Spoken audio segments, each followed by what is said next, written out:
Godina Wallagga Lixaatti dhibeen busaa daran hammaachaa jiraachuun himame. Sababa dhibee busaatiif jiruuf jireenya hawaasummaa isaanii gaggeeffachuu irratti yaaddoo qabaachuu jiraattonni dubbataniiti jiru. Dhibee kana to'achuufis mootummaan xiyyeeffannoon hojjechuu akka qabus gaafataniiti jiru. Liyaa Taaddasa. Godina Wallagga Lixaatti dhibeen busaa daran hammaachaa jiraachuun himamee jira. Godina Wallagga Lixaatti sababa dhibee busaatiif jiruuf jireenya hawaasummaa isaanii gaggeeffachuu irratti yaaddoo qabaachuu jiraattonni godinichaa himuun dhibee kana to'achuufis mootummaan xiyyeeffannoon hojjechuu akka qabu gaafataniiti jiru. Akka jiraattonni godinichaa ibsanitti dhibeen kun yeroo ammaa haala yaaddessaa ta'een babal'achaa jiraachuu fi namni hojii misoomaa isaa akka hin gaggeeffanneef diinagdee isaanii irrattis miidhaa kan irraan gahaa jiru ta'uu dubbataniiti jiru. Maatii harka qalleeyyiitti baay'ee ulfaataadha dhibeen busaa kunis sodaachisaa ta'ee jira jechuudha akka kooti. Warra kaanitti manatti qoricha bitaa asitti immoo warra dandeenye immoo akkamsiisaa as jirra jechuudha. Mootummaan waan danda'u yoo godhee uummata kana bukkee dhaabbatee gaariidha jedhee yaada. Amma akka naannootti haalli dhibee busaan kuni akka naannoo keenyatti baay'ee humnaa ol maatii tokko keessaa yeroo inni namoota 5 qabu yeroo inni jiru wanti ittiin haqanii yaalaman illee yeroo inni dhibaa jirudha amma yeroo ammaa kana. Kanaaf baay'ee humnaa ol ta'ee jira.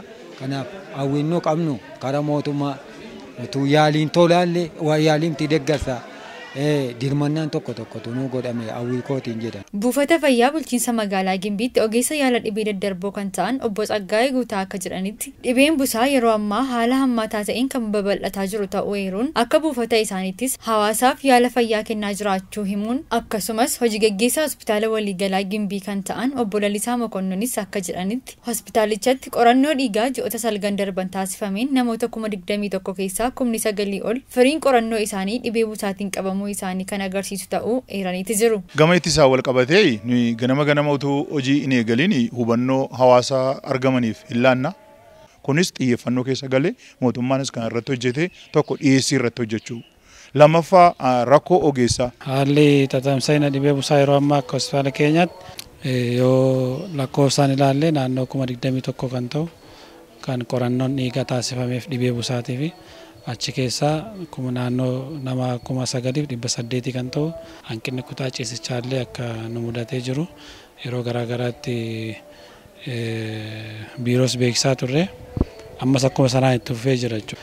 Dhibee kanaaf jecha kan nuti akka furmaataatti irratti hojjenne dunkaana diriirsuufni akkuma isin amma argitan tajaajila achi keessa ciibsinee tajaajilu jechuudha. Kutaan tajaajilaa hundi waan guuteef. Waajjira eegumsa fayyaa godina Wallagga Lixaatti itti aanaa itti gaafatamaa kan ta'an obbo Abiraam Faqqadee akka jiranitti dhibee busaa kana to'achuuf hojii bal'aan hojjetamaa jiraachuu himaniiti jiru. Akka godina keenyaatti waggaa darbe keessa gara uummata 600 ol kan ta'anidha kan dhibee busaatiin qabamanii yaalamanii jiranii.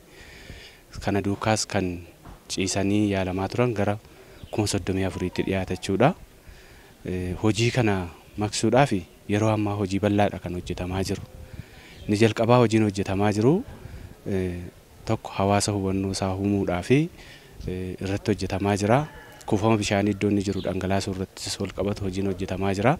Itti fayyadama saaphana siree iddoo raabsamee jiruttis akka bookeen busaa nama hin ciniinneef akka itti fayyadaman taasifamuudhaaf hojiin hojjetamaa jiru bal'aadha.